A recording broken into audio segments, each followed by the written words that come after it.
অকনিহত আজি মই তোমালোকক লোভৰ পৰিণাম কি হয় তাৰ বিষয়ে এটা সাধু ক'বলৈ লৈছো। এখন হাবিৰ দাঁতিত এটা বিল আছিল। হাবিখনত এটা বাঘে বহু বছৰ ধৰি টিঘিল ঘিলাই আছিল। বাঘটো ক্ৰমাৎ বুঢ়া হৈ আহিল। সি চিকাৰ কৰি ধৰি খাব নোৱাৰা অৱস্থা হ'ল। শেষৰ ফালে চিকাৰ নাপাই অনাহাৰে সি দিন কটাবলগীয়া হ'ল। এদিন বাঘটোৱে এটা বুদ্ধি পাঙিলে। সি বিলটোৰ দাঁতিত নিতৌ বহিব ধৰিলে। তাৰ ওচৰত থৈছিল কিছুমান সোণৰ অলংকাৰ। ওচৰেৰে যোৱা বাটৰুৱাক সি সেইবোৰ নিবলৈ মাতে, কিন্তু বাটৰুৱাই বাঘৰ কথাত বিশ্বাস নকৰি গুচি যায়। কোনেও বাঘৰ ওচৰলৈ আহিবলৈ নিবিচাৰে। এদিনাখনৰ কথা, বাঘে এজন বাটৰুৱাক দেখি ক'লে, ককাইদেউ, মই এই সোণৰ গহনা পাতিবোৰ দান কৰিব বিচাৰিছো, আপুনি লৈ যাওক। অলংকাৰবিলাক দেখি বাটৰুৱাৰ লোভ লাগিল। তথাপি বাটৰুৱাই বাঘক ক'লে, তুমিতো হিংসুক জন্তু, জীৱ বধ কৰাই তোমাৰ কৰ্ম, গতিকে তোমাৰ ওচৰলৈ মই কি বিশ্বাসেৰে যাওঁ।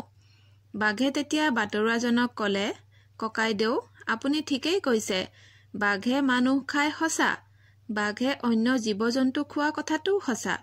পিছে মোৰ দুখৰ কথা শুনা, মই জীৱনত অসংখ্য মানুহ আৰু জীৱ জন্তু বধ কৰিলো। ফলত মোৰ পাপ হৈছে।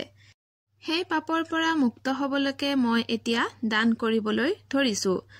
আপুনি অনুগ্ৰহ কৰি এই সোণৰ অলংকাৰসমূহ লৈ যাওক। মই এতিয়া বুঢ়া হলো, আৰুনো কিমান দিন জীয়াই থাকিম। সেয়েহে আপুনি অনতিপলমে এই বিলত গা ধুই আহক আৰু অলংকাৰখিনি লৈ যাওক। অৱশেষত বাঘৰ কথাত বাটৰুৱাজন ভুল গ'ল। সোণৰ লোভত বাটৰুৱাজনে গা ধুবলৈ বিলৰ পানীত নামিলে। বিলটোত পলস আছিল। পানীত নমাৰ লগে লগে বাটৰুৱাজন বোকাত পোত গৈ উঠিব নোৱাৰা অৱস্থা হ'ল। বাটৰুৱাৰ অৱস্থা দেখি বাঘৰ মনত বৰ ৰং লাগিল আৰু বাটৰুৱাজনক ক'লে, ককাইদেউ, অলপ ৰ'ব, মই গৈ আপোনাক তুলি আনিম।